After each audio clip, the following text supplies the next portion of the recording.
வணக்கம், வாழ்க வளமுடன். நான் ஆஸ்ட்ரோ அழகராஜ், பவாலி ஸ்ரீ காமாட்சி அம்மன் ஜோதி நிலையம்.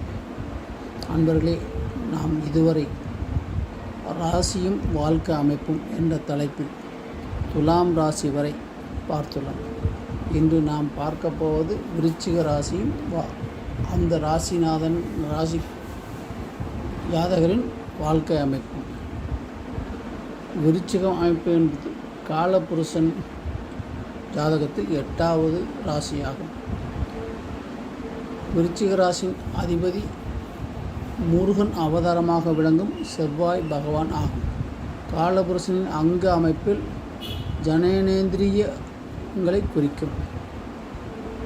இது 3வது ஸ்திர ராசியாகும். இந்த ராசியில் விசாகம் 4ஆம் பாதம், அனுசம் 4 பாதங்கள், கேட்டை 4 பாதங்கள் இந்த ராசியில் அடங்கும். இந்த நட்சத்திரத்தில் பிறந்தவர்கள் விருச்சிக ராசியில் பிறந்தவர்களாக கருதப்படுவார். இது ஒரு பாவ ராசியாகும், பகலில் வலுப்பெற்ற ராசியாகும். இதன் அதிபதி செவ்வாய். இந்த விருச்சிக ராசியில் பிறந்தவர்களுக்கு உடல் அமைப்பு எவ்வாறு இருக்கும்? விருச்சிக ராசியில் பிறந்தவர்களுக்கு எலும்புகள் வெளியே தெரியாவண்ணம் சதை மூடி சற்று உருண்ட உடலமைப்பு கொண்டிருப்பார்கள்.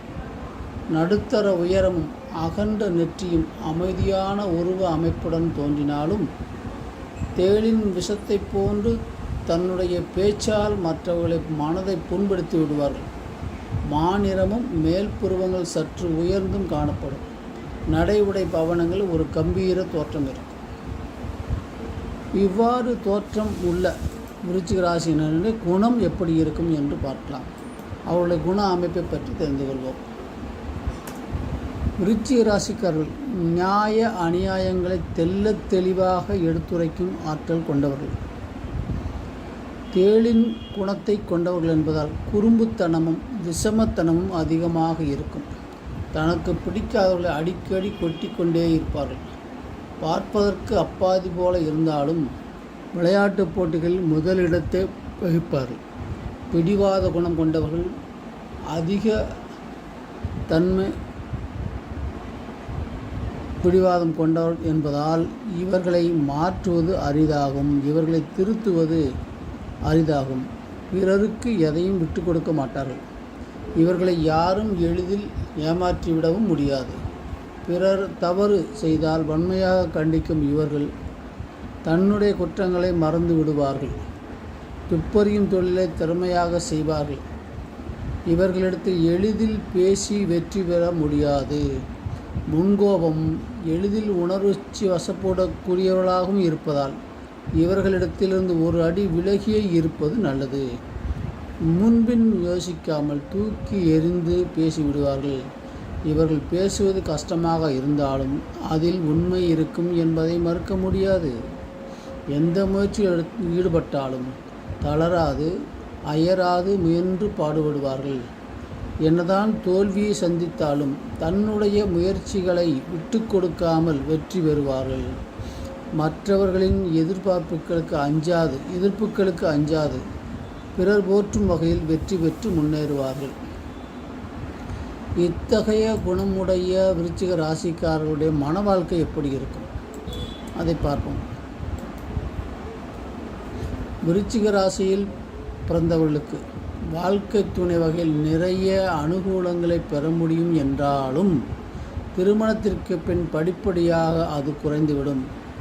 எது எப்படி இருந்தாலும் வாழ்க்கை துணையுடன் நல்ல வசதி வாய்ப்புடன் புகழ், அந்தஸ்து, கௌரவம் போன்ற சிறப்பாக வாழ்வார்கள். இவர்கள் விருப்பு வெறுப்புகளை அனுசரித்து செல்லும் குணமுடைய வாழ்க்கை துணை அமையும். இவர்களுக்கு வரவுக்கேற்ற செலவுகள் செய்து குடும்பத்தை அக்கறை நடத்தும் மனைவிகளாக இவர்களுக்கு அமைவார்கள்.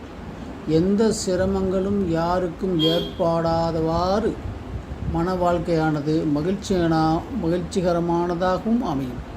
திருமணம் ஆகுவரை பெற்றோரின் ஆதரவில் இருந்தாலும் திருமணத்திற்கு பின் தனித்து வாழ வேண்டிய நிலை உண்டாகும். பெரும்பாலும் விருச்சிக ராசிக்காரர்கள் திருமணத்திற்கு பின் பெற்றோருடன் வாழும் நிலை என்பது ரொம்ப அரிதாக இருக்கும்.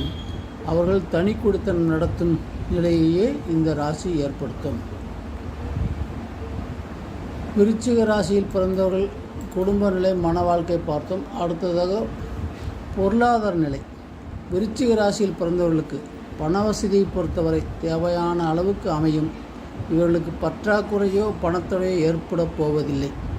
மற்றவருடைய பணமாவது இவர்கள் கையில் புழங்கி கொண்டேதான் இருக்கும்.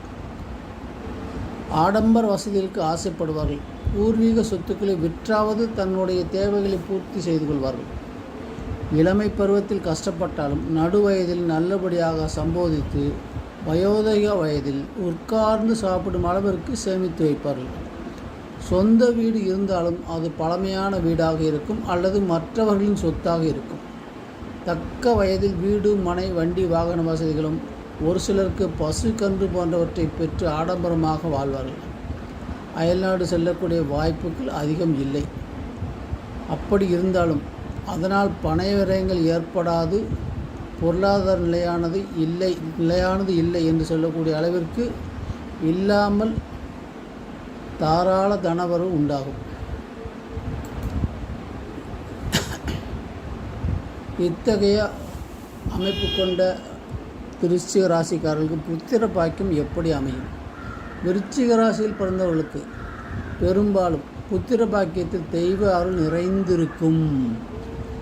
இவர்களுக்கு குறைந்த அளவிலே பிள்ளைகளாகவும் பெண்களும் பிறந்தாலும் அவர்களால் இந்த ராசிக்காரர்களுக்கு நற்பலன்களும் சமுதாயத்தில் பெயர் பொருள் ஏற்படுமே தவிர ஒரு நாளும் கெட்ட பெயர் உண்டாகாது. இவர்களுடைய தொழில் பற்றி பார்ப்போம். சிறு வயதிலிருந்தே விருச்சிக ராசிக்காரர்கள் சமூக நல சேவைகளில் ஈடுபட்டு தளராது மற்றவர்களுக்காக பாடுபடுவார்கள். எதிரிகள் தன்னை கண்டால் அஞ்சி நடுங்கும்படி கிடுக்கிடி போட்டு வைத்திருப்பார்கள். பிடித்ததை விடாத பிடிவாதக்காரர்கள் என்பதால் எதையும் சாதித்தே தீர்வார்கள். அரசாங்க வேலையோ அரசியல் துறையோ பணிபுரியும் வாய்ப்பு பெற்றிருப்பார்கள். வாசனை திரவியங்கள், தேன், கோதுமை போன்றவற்றை வாங்கி விநியோகம் செய்வார்கள். மருத்துவ அறிஞராகவும் ரசாயனத்துறையில் புகழ் பெற்றவர்களாகவும் விளங்க வாய்ப்பு உள்ளது. சுதந்திரமாக இருப்பதை விரும்புவார்கள் என்பதால் தனக்கு கீழ் படிந்து நடக்க வேண்டும் என நினைப்பார்கள். இவர்கள் எவ்வகையான உணவை சாப்பிட்டால் உடலுக்கு நல்லது?